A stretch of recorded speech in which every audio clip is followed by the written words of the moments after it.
Hello to you, and thank you for letting me join you today. My name is Dr. Sam Fillingane, and I look forward to sharing with you some useful information about cardiovascular disease. Today, we're going to be talking about how to detect cardiovascular inflammation early.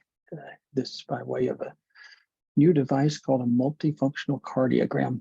A multifunctional cardiogram is an AI-directed EKG. It's like an EKG on steroids. It works incredibly effectively. I have one disclosure. I am Chief Medical Officer for HeartCare Corp.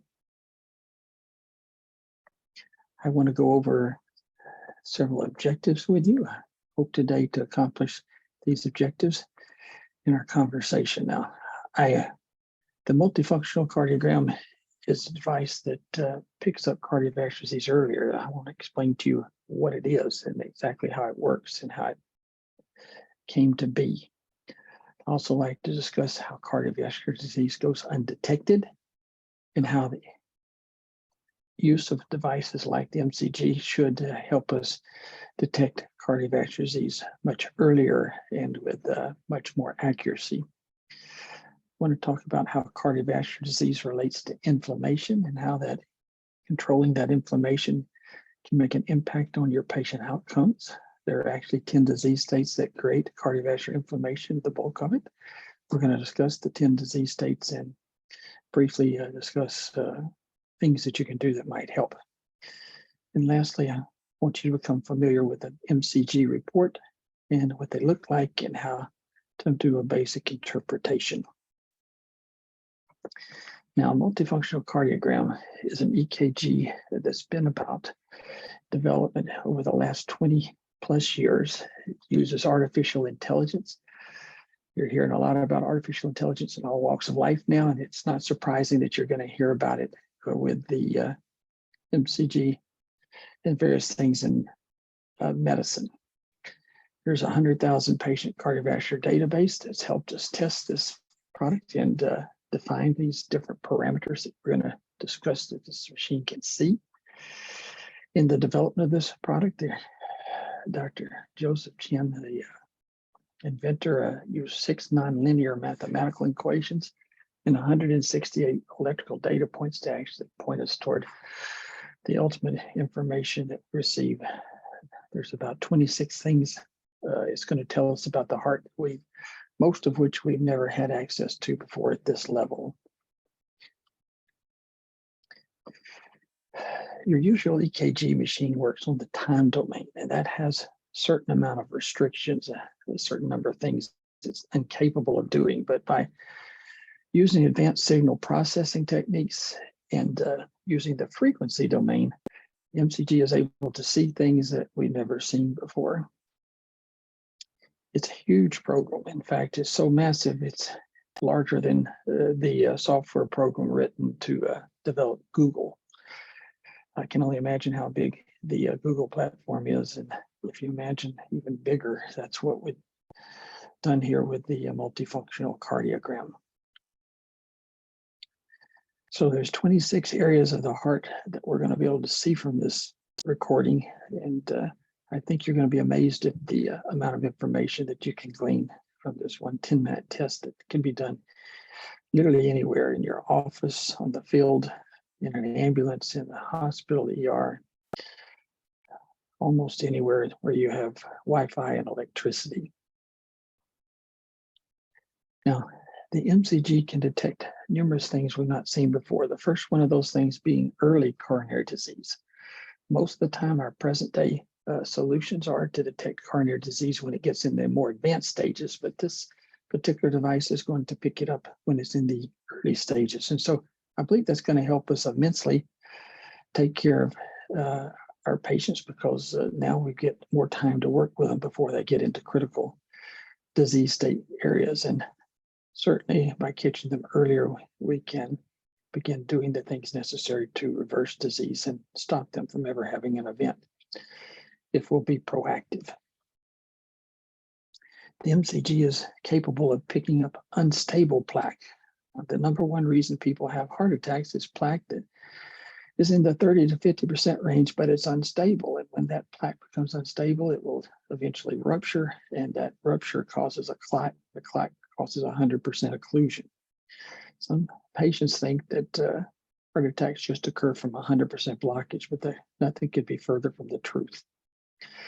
By being able to identify patients with potential unstable plaque, that helps us know when to get more aggressive.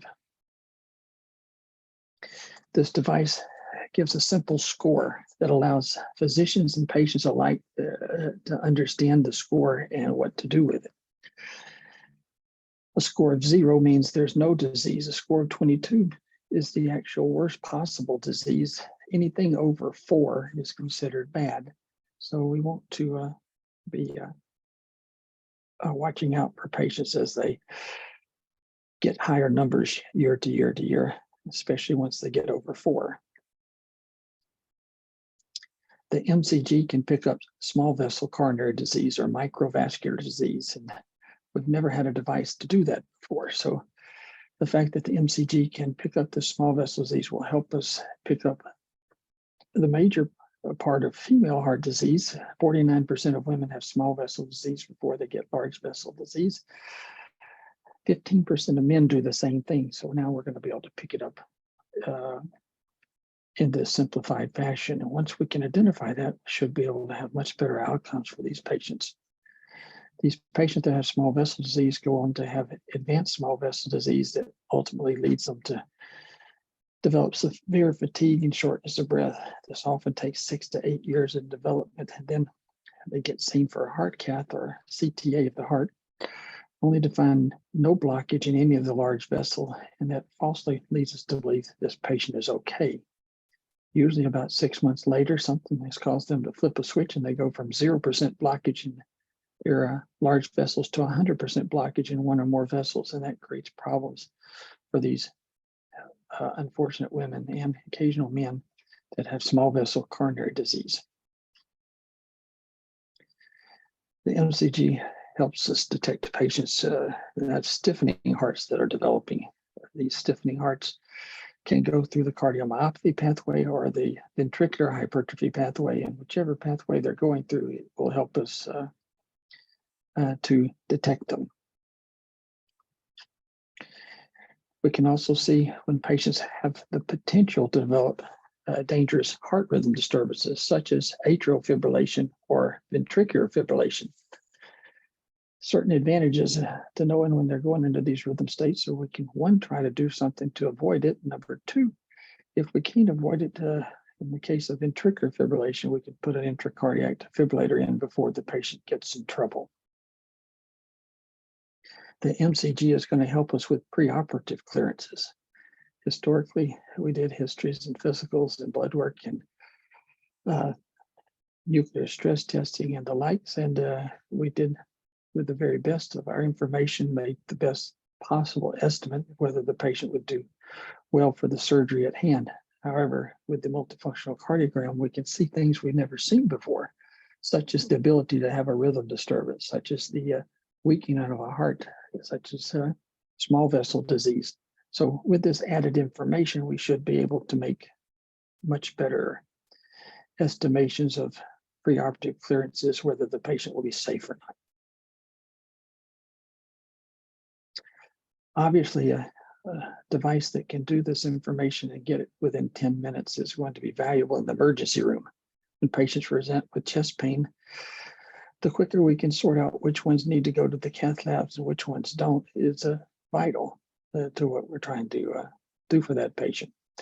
1, it helps us to save heart muscle by getting them to the cath lab quicker. And the other, once we rule out cardiac origins of chest pain, it allows the ER physician to move on to other causes of chest pain in a more timely manner, such as pulmonary embolism that could cause problems itself, with expedited diagnosis being very helpful to the patient and the physicians and medical staff alike.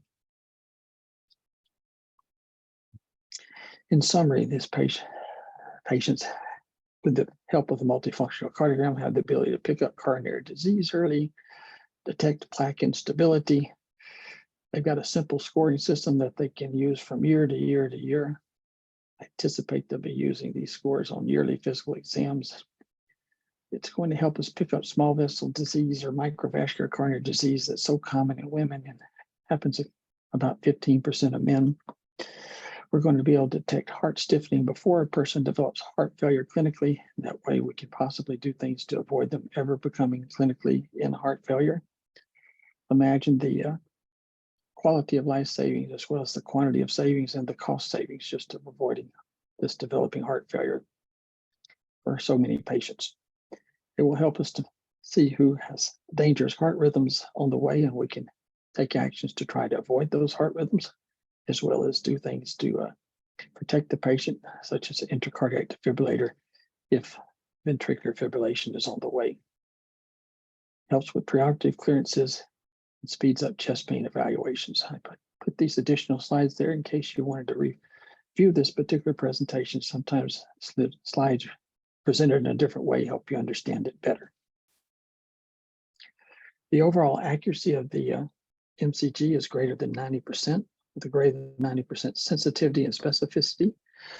This is a number that's in a movement spiral. It goes upwards with artificial intelligence, because the more artificial intelligence reports we do, the smarter this AI gets.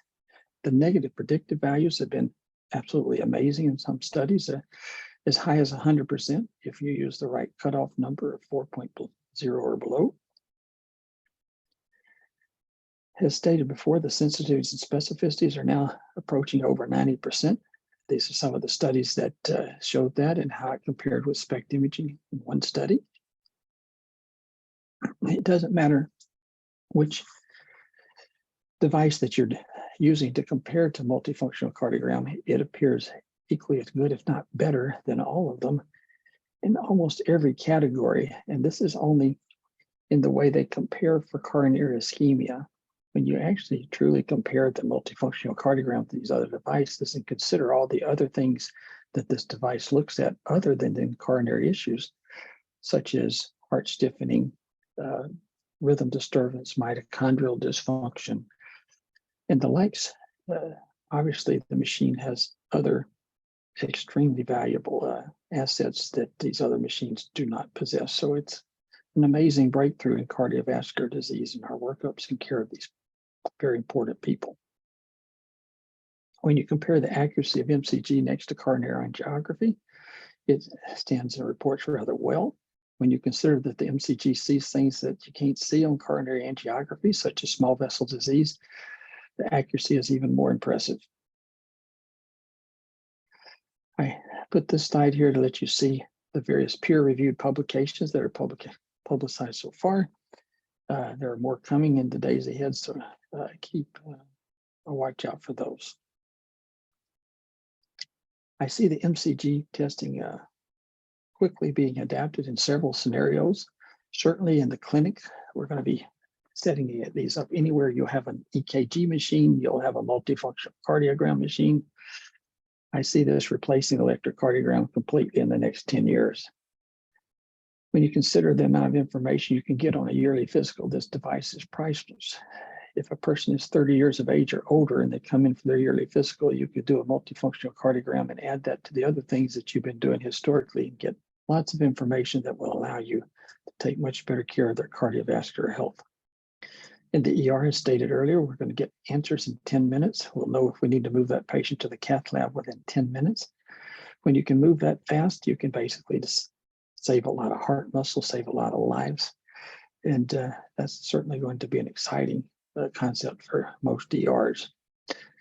Women's health evaluations are often done in a gynecologist's office. I see this moving into the gynecology world, where they'll be detecting small vessel disease in the women that we've been previously missing. Now we have the ability to grab them either through the primary care office, such as family practice or internal medicine, or in the gynecologist's office, as many women go there for their primary physician care. What do we do with this information once we have it? Once you have an abnormal report, what do you do to make that patient better?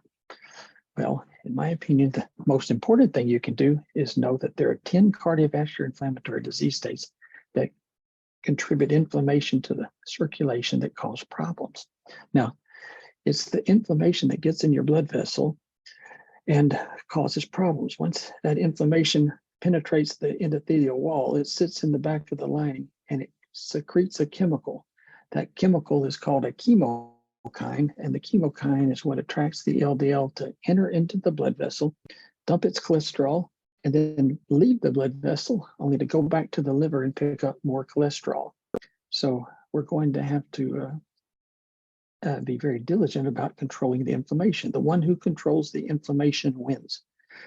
It's hard to control the inflammation if you don't know where it comes from. Well, these are the 10 disease states that contribute the majority of inflammation that we're dealing with in cardiovascular disease. The disease that contributes the most inflammation is diabetes. Diabetes and pre-diabetes, that is. Approximately 89% of the patients that have cardiovascular events, at least as a component of why they got in trouble, is the diabetes or pre-diabetes. We're going about our pre-diabetes checkups wrong, in my opinion. We're using things such as hemoglobin A1C and fasting blood sugar to decide when a person has pre-diabetes. But if you choose to go that route, the patient's going to have to lose 40% of their pancreatic beta cell function before you actually identify a pre-diabetic. And that's too late, in my opinion. There are things that we can do, such as lipid profiles, looking at HDL levels going down, triglyceride levels going up, that would be helpful in assessing these patients earlier. We can also use alpha hydroxybutyrate or adiponectin levels to also see and identify patients with insulin resistance at an earlier point in time. Patients that have dyslipidemia create cardiovascular inflammation, and you'll be hard pressed to find any diabetic and pre-diabetic that doesn't have dyslipidemia. Hypertension is what it is. If a person has high blood pressure, they are creating an inflammatory state. You may be treating it, and it may be successfully treated as far as the numbers are concerned, but hypertension is a cardiovascular inflammatory related issue. Obesity is a big one because it's central obesity, where that comes from the production from the liver. Every single person has a carbohydrate capacity. If you're normal, your carbohydrate capacity is somewhere in the neighborhood of 90 grams of carbs every 4 hours. If you have insulin resistance, that carbohydrate tolerance drops to about 25 grams of carbohydrate every 4 hours.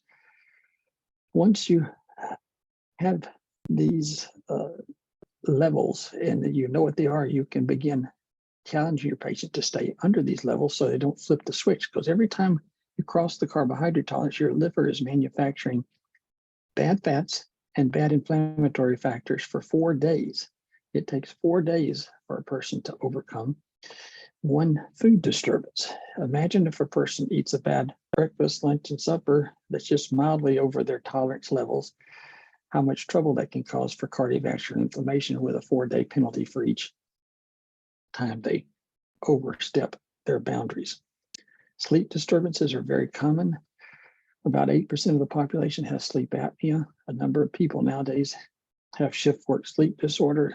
There's that number of patients that have narcolepsy, much higher than we actually diagnose. Now we know about a genetic abnormality called MTHFR genetic mutation, and that causes a sleep disturbance of a different type because it causes you to be unable to break down folic acid into methylfolate. And if you don't have the enzyme necessary to make that breakdown take place, you have a substrate problem that won't allow you to make brain chemicals. The purpose of sleep is to make chemicals in the limbic system of your brain. When you get into stage 3 and 4 sleep, you manufacture those chemicals. But when a person either can't get there because of sleep apnea, narcolepsy, or shift work sleep disorder, and then you add to that the MTHFR disturbance that won't allow them to have the substrate necessary to make the brain chemicals. Either way, they have a functional sleep disturbance. They go to bed tired, they wake up tired. They use things like caffeine and other things to stimulate their functionality in the day, but they circulate high levels of adrenaline, and those high levels of adrenaline cause them to have an inflammatory circulatory state. Chronic kidney disease is a common problem that relates to Cardiovascular inflammation, it stands to reason if a person has worsening chronic kidney disease, they're circulating things that they don't need to be circulating. There's poisons that our kidneys are not filtering out as well as you'd like them to, and as a result, it creates a cardiovascular inflammatory conundrum. Each of the mental health disorders have similarities to sleep disorders in that they cause a hyperadrenergic state when a person is lacking chemicals such as serotonin, melatonin, dopamine, or norepinephrine. And those things correlate with what you and I know as a chemical-related mental health conundrum or mental health disorder. There's genetic disorders such as MTHFR 677 and 1298, but there's also other genetic disorders that relate to cardiovascular disease, including factor V latent issues, prothrombin mutation issues, and lipoprotein E issues. And so consider genetics as a growing area that we're going to learn more and more about in the days to come that should help us improve our cardiovascular preventative management. The next category was autoimmune diseases. 1 in 31 patient has autoimmune illness, and we certainly don't diagnose 1 in 31 patients at this time in most clinics. So in that scenario, we need to get better at doing SED rates, another thing that helps us identify who those people are, and be also asking the right questions and looking at the patient more thoroughly in a physical exam capacity. Inflammatory conditions such as Crohn's disease, infections such as chronic infectious issues like chronic hepatitis C would be important things to correlate with our cardiovascular inflammation circulating from inflammatory situations. And lastly, the gut biogenome. As a person ages, you'll notice that the back of their hand gets thin and the collagen thins out and the skin gets thin and bruises and tears easy. Anytime a person's starting to do that with the skin of their hand, they're also doing it with the integrity of their gut. And so we need to be thinking about those patients in the neighborhood with gut biogenome issues and also leaky gut syndrome. Leaky gut syndrome has to do with where intestine usually has a nice tight seal. As we age and the collagen lessens and the integrity of the tissue changes, we start to have leaking areas in the intestinal wall, and those leaks allow us to absorb things that were never meant to be absorbed in the intestines before, and that causes inflammation, cardiovascular inflammation. These patients will get these leaky products moving toward their brain, crossing the blood-brain barrier. They'll end up having fatigue problems and sometimes brain fog. Think about treating gut biogenome in almost anyone over the age of 55. Let's look at our first report for a multifunctional cardiogram. You notice here you have 5 lines of information. Each line represents 82 seconds of testing. The bottom line of information represents the first 82 seconds of electrocardiographic tracing. The second line from the bottom represents the second one, the third one from the bottom, the third, and so on. You notice the third category there on this ischemia results page describes the EKG tracing quality or the ECG tracing quality. In the particular case here, it says marginal on each one of the ECG tracing qualities. If it says good or marginal, then you know that the patient's report is probably okay, but on marginal cases, we go down and look at the tracings themselves to see if it's just from breathing patterns. When a person is breathing heavy enough to move the EKG up and down, you'll see an upward and downward movement of the EKG like a wave of ocean, and that generally does not cause an AI device to have any difficulty. If you saw a lot of electrical interference in the tracing, that might become more of a problem, and then you would have your technician just repeat the exam process to get the 5 tracings. The next category described as local in the ischemia results page, it's describing a patient with 1 vessel disease or single vessel disease. If you notice, this patient says present 5 times under local. It says absent 5 times under global. When a patient is moving toward multivessel disease, that's the global area that you see here on the ischemia results page. So sometimes you have patients with local and global going on at the same time. That's a patient with single vessel disease that's transitioning into a multivessel disease patient. If a patient's report says they have single vessel disease, that does not mean they don't have some disease in another vessel. It just means that they have primarily only 1 vessel that has enough disease to worth mentioning. The last category says severity, and that has to do with the severity of the ischemia being picked up during that 82 seconds of testing. You notice this patient has a lot of variability between that testing, the low number being 5, 6, 7, 8, 9. That variability tells us that this patient has sympathetic tone changes. It could suggest that this patient's plaque is somewhat vulnerable, but it also suggests that this patient could have MTHFR genetic mutation, because patients that are hyperandronergic tend to have some variability in their severity scoring during the test. When we look at where to put this patient scoring, we see patient scoring fits somewhere between level E disease and level F disease. Probably the proper place to put this patient's category is level E/F disease. That way you represent the totality of what's going on in this particular patient. What you see here on the left side of this screen is page 2 of the report. What you see on the right side is page 3. From this point forward, when I say page 2, I'm referring to the left side of the screen. When I say page 3, I'm referring to the right side of the screen. You always start on page 2 or the left side of the screen where it says myocardial damage near the middle. When a patient has myocardial damage showing up on a multifunctional cardiogram, that means that the patient has metabolic disease states that are creating cardiovascular inflammation. This patient is 5+ out of 5+ in the area of cardiovascular metabolic disease states. And that's important to know for this patient, because you want to know if they have disease states active at that time creating cardiovascular inflammation, which this patient does. You want to know how acute that process is, and that's done by myocarditis right next to myocardial damage, which is 5 out of 5 negative. So this patient does not have acute ischemic disease development. But then you want to know if this patient has chronic disease development. And then you go to page 3 on the left side of that page. It says myocardial remodeling. Myocardial remodeling is 5 out of 5 positive. So this patient has chronic ischemic disease setting in due to the metabolic disease states that are present. The next thing you want to know is, does this patient have large vessel disease or small vessel disease? If you look on page 3, where it says decreased myocardial compliance and increased myocardial compliance, those are the two categories that determine large vessel disease presence. If a patient has decreased myocardial compliance, they have disease state plaque that is less than 30%. If they have increased myocardial compliance, they have disease state plaque present that is over 30%. This patient is 5+ positive under increased myocardial compliance, which means this patient does have large vessel disease that is greater than 30% plaque level. Now we want to know which vessel this disease is occurring in predominantly, because it's a single vessel disease issue. If you look to the right on page 3, where it says global asynchrony, there are 5 positives, 5 out of 5 positive.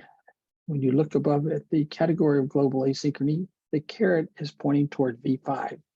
When the caret is pointing toward V5, that means the patient has left-sided coronary disease. If it points toward 2, that means the patient has right-sided coronary disease. So in this case, the patient has predominant left-sided coronary artery disease. And when we look on page 2, we can confirm that under rheumatic heart disease, which has 2 out of 5 positives versus 1 out of 5 positive under pulmonary heart disease.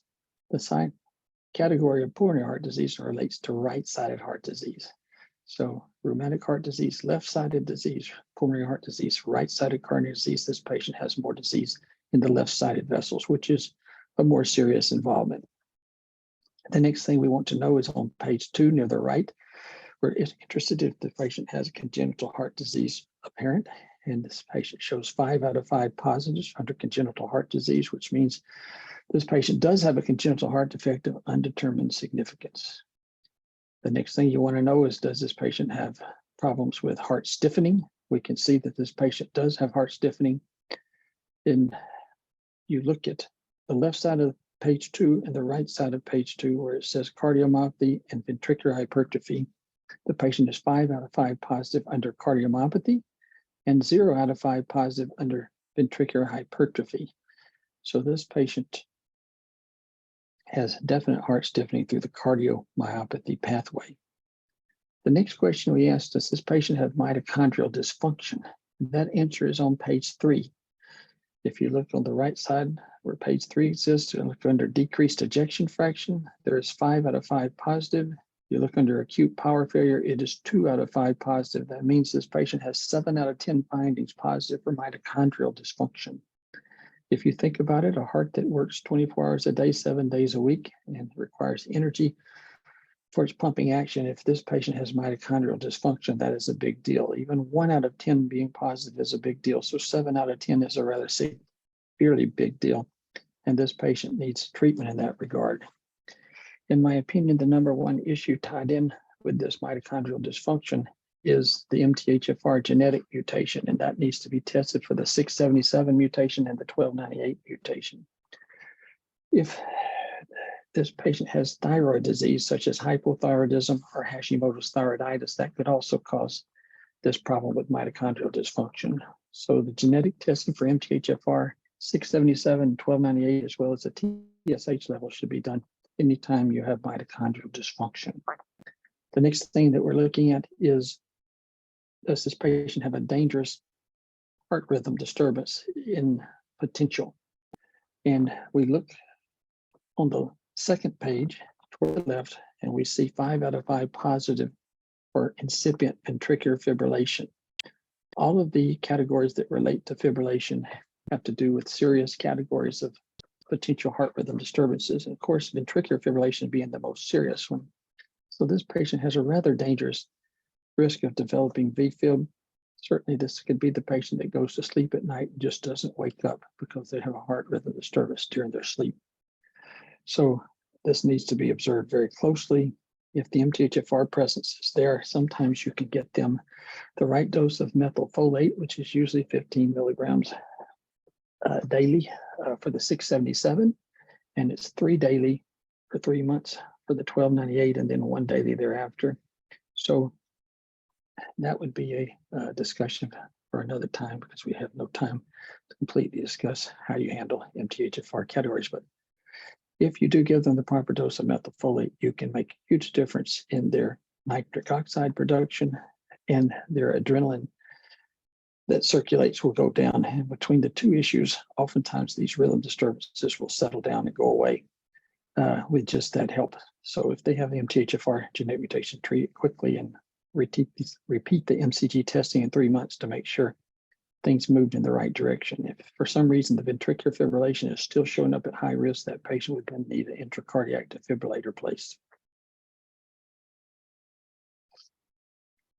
What do you do for that patient once you see they're in trouble? You go through the 10 disease states, you take a proper history and physical, you do the proper blood work, and you assess them for each of these 10 cardiovascular inflammatory states. Once you know which ones they usually have 4, 5, 6 of these, then you go about treating each one of them from an inflammatory standpoint. That would be another discussion for another day, but it's rather important that you understand, for instance, how to treat diabetes from an inflammatory standpoint.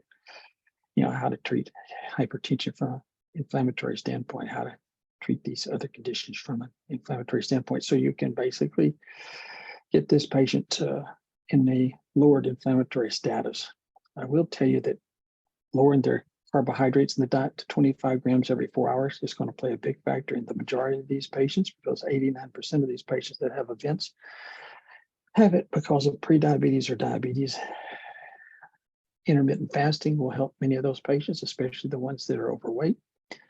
The next thing that's of importance is making sure you get these patients aerobically exercising for 50 minutes or more nonstop.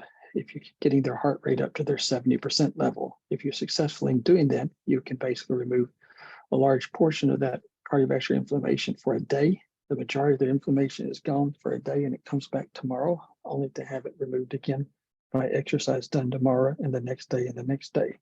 I always insisted on my patients having daily aerobic exercise. Just asking for 2 or 3 or 4 days a week is a losing strategy. Here we have patient 2 with 5 82-second segments on this report. The quality of the tracings are good. This patient has present 4 times under local disease, meaning single vessel disease, but we have 1 present under global, which means this patient is transitioning to multi-vessel disease. We look at those disease severity, ischemia severity scores, and those numbers are fitting more closely in the level E and some in level F. So this would be a level E/F patient.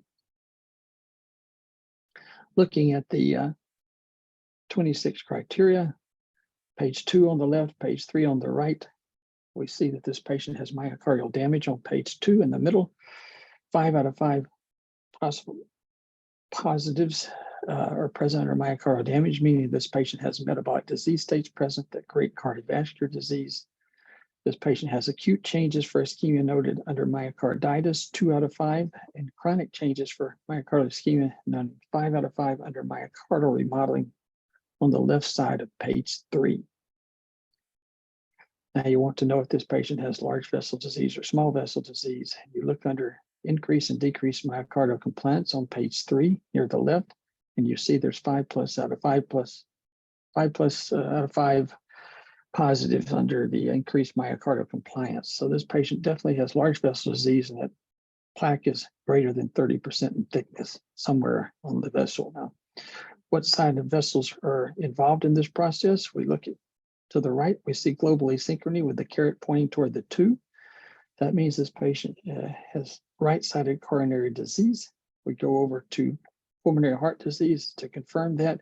And sure enough, there's 5 plus out of 5 plus positive under pulmonary heart disease, confirming the right-sided heart disease being the vessel of most predominant plaque involvement. Now we go to page 2 on the right side, looking for congenital heart disease. 0 out of 5, all 5 are negative. So this patient does not have congenital heart disease. We want to know now if the patient has heart stiffening, either through the cardiomyopathy or ventricular hypertrophy pathways. We're looking on page 2 on the left and the right sides, and we see this patient has 3 plus out of 5 positive under cardiomyopathy and 0 out of 5 under ventricular hypertrophy. So yes, this patient has heart stiffening through the cardiomyopathy pathway. We now want to know if this patient has mitochondrial dysfunction. We look on page 3 under decreased ejection fraction, which is 0 out of 5. We look under acute power failure on page 3, which is also 0 out of 5. So this patient does not have mitochondrial dysfunction. We now go to the left side of page 2 and look at the rhythm disturbance issues. And we see 4 out of 5 positive under atrial fibrillation. As a risk factor, we have 1 out of 5 positive under incipient ventricular fibrillation. So the risk for atrial fibrillation is higher than the risk for ventricular fibrillation. We notice that this patient has some incipient arrhythmias, 4 out of 5 positive, but that's usually referring to PVCs. We don't get too excited about that, as is the ventricular arrhythmias. Those are generally not considered dangerous. They were just noted out of interest. We take the 10 disease state approach to this patient. We find out which of the 10 we have, and we treat them each from an inflammatory standpoint. You'll see the plaque stabilize first, then you'll see the plaque reverse. Reversing plaque is the goal of everyone's therapy. Patient 3, 63-year-old female patient that has 5 good tracings. We have present 5 times out of 5 under local disease. We have absent 5 times out of 5 under global. So this patient has single vessel disease. You look at the numbers under the severity, ischemia severity scores, and we see a lot of variability. 3s and 3s, and then 2 6s, and then a 9. Is this plaque stable? Well, the suggestion is because of the extreme variability of these numbers that this plaque is not stable, and thus this patient should be considered at high risk. Where do you score this patient? Probably somewhere in the category E disease state, because that puts it right in the middle of the 2 extremes, level C and level F. Does this patient have myocardial damage? On page 2, you see near the middle, it's 5 out of 5 positive. The positive myocardial damage means this patient has metabolic disease states that are present that cause cardiovascular disease. We then see nothing under we see 1 out of 5 positive under myocarditis, which means we have mild acute changes taking place. We see under myocardial remodeling on page 3 on the left side, 5 out of 5 positive. So this patient definitely has chronic disease present related to the ischemia. Does this patient have large vessel disease or small vessel disease? We see on the page 3, the third category where it says increased myocardial compliance is positive 5 out of 5 times, which means this patient does have large vessel disease and it's greater than 30%. Does this patient have right-sided disease or left-sided disease? We look to the right on page 3 and we see global asynchrony pointing with the caret pointing toward lead 2.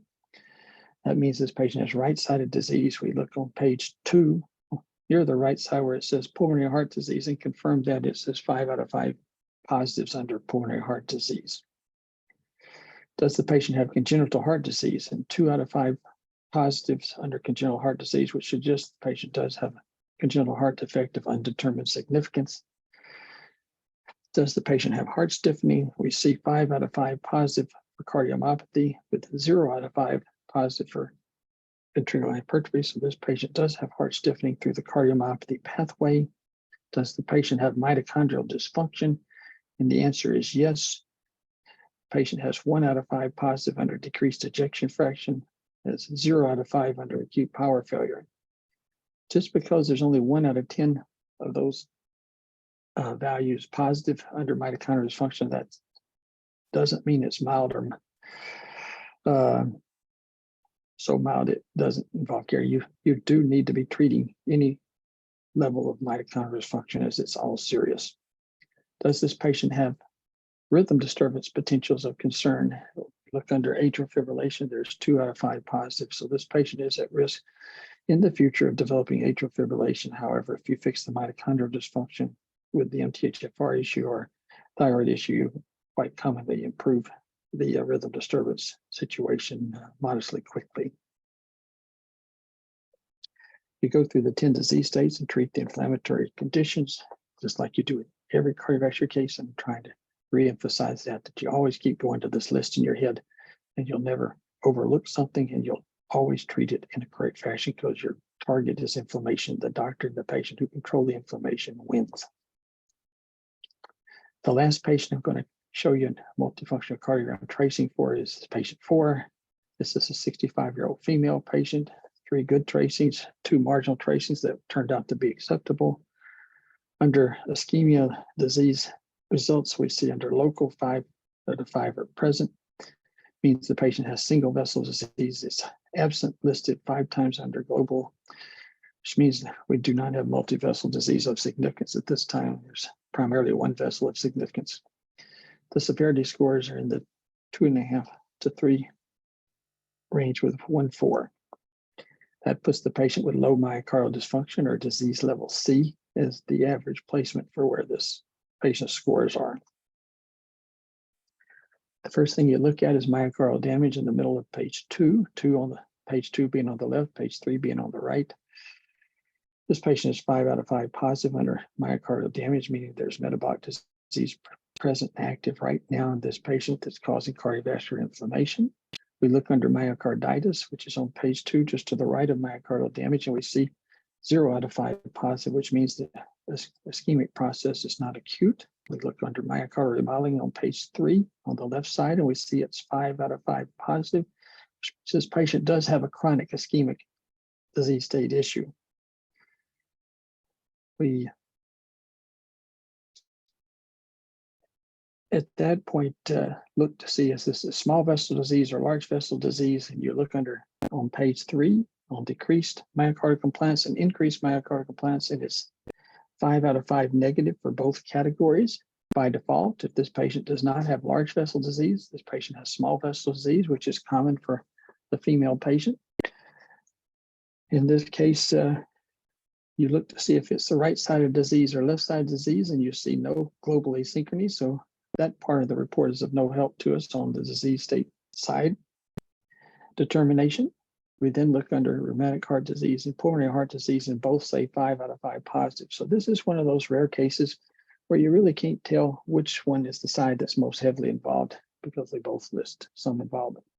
Does that mean that there's actually plaque in both sides of both right and left-sided coronary arteries? And the answer is yes, but one of them is going to be significantly worse than the other.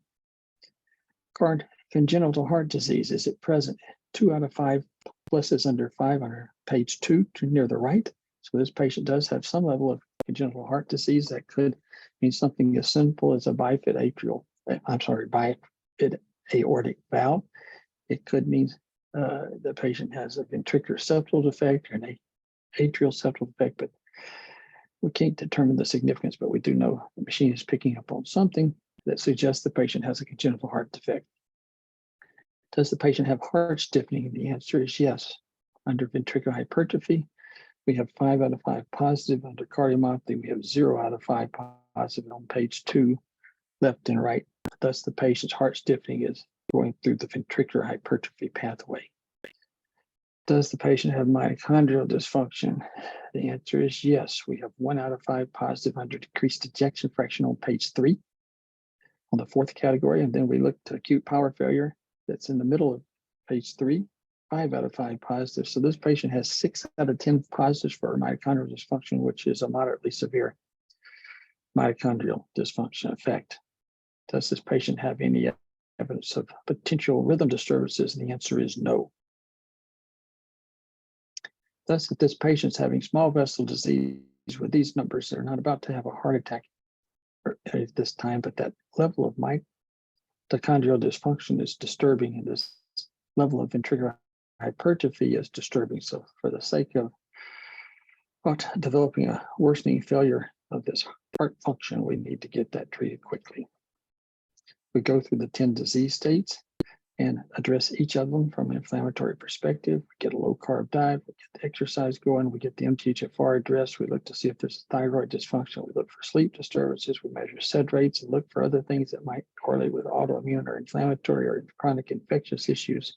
If they're over 55 age, we look at the skin on the back of the hand and the skin. We look to see if they need gut pyogenome treatment, which most people over 55 of age do. We look at the central obesity to see if they're overeating carbohydrates enough to create central obesity, because that would be certainly a problem with the pre-diabetic and diabetes issues.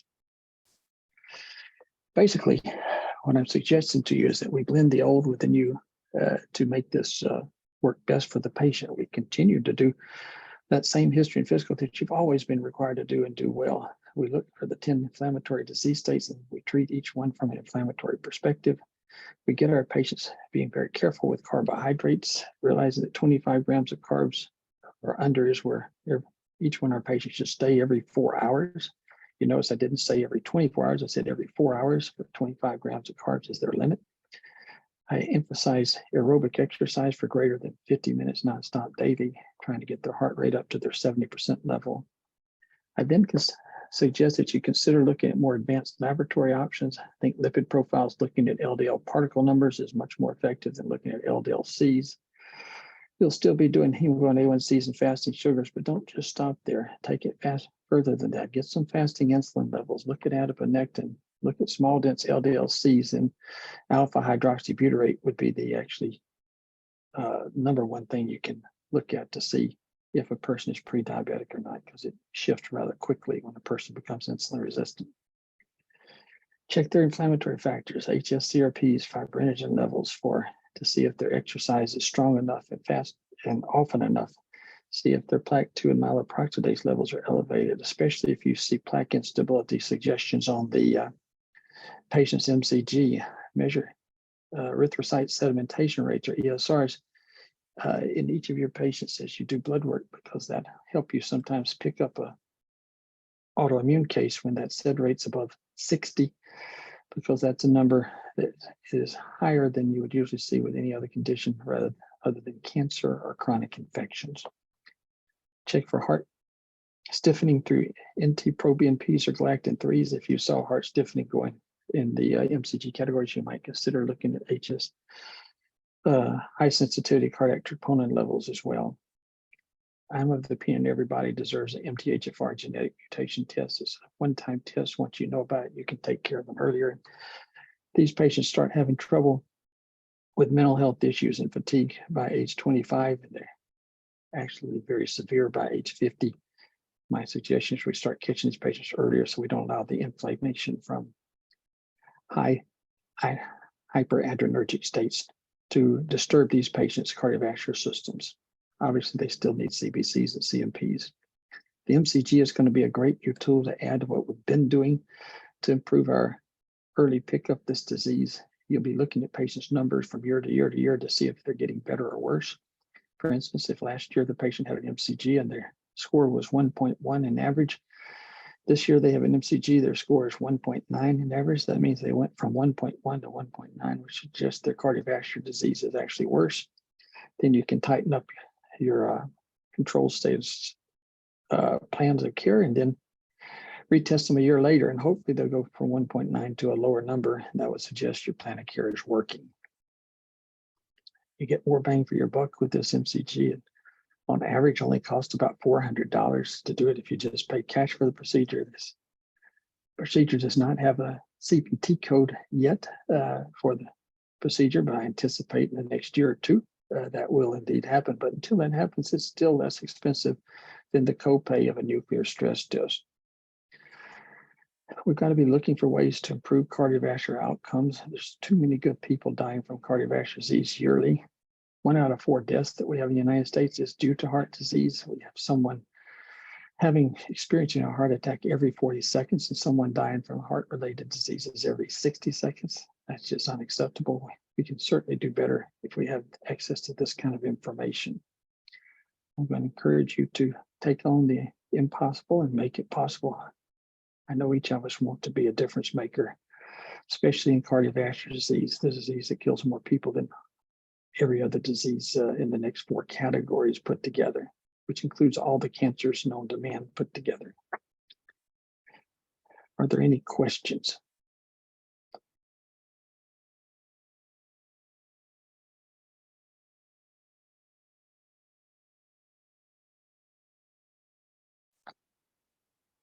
If not, I will end this recording now.